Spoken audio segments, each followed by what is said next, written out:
Hi, Reverend Brown here from Community Church at Ocean Pines with a very brief devotional moment about gardens in the Bible.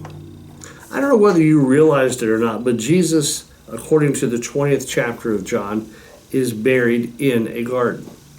And in this garden, on Easter Sunday, Mary Magdalene comes to the tomb. Now, Mary Magdalene is often described as a horrible sinner by persons who come and interpret the Bible later in the years following, and particularly by men. But she wasn't the terrible sinner that you think. She was a faithful disciple of Jesus Christ. And she comes to the tomb in the garden looking for Jesus, but she finds that the stone has been rolled away and the tomb is empty.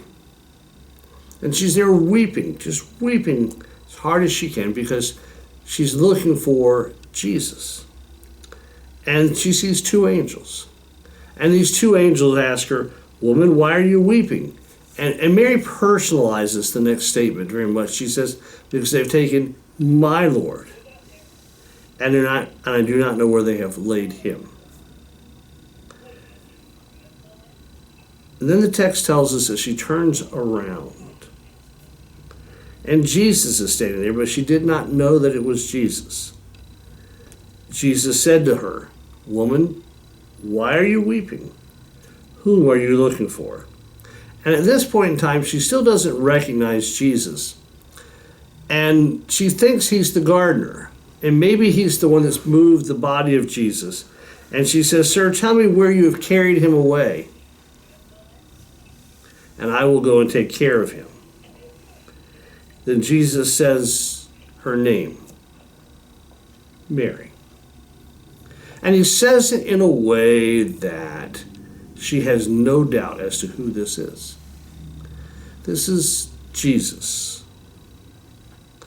This is Jesus, her Savior, her friend, her Lord. And she begins to clutch at Jesus, and he tells her, "Don't hold on to me." It's not because he doesn't want to be touched, but it's because he knows there's more yet to come. The next step is out there. And so he says to her, "Go and tell my sisters and my brothers."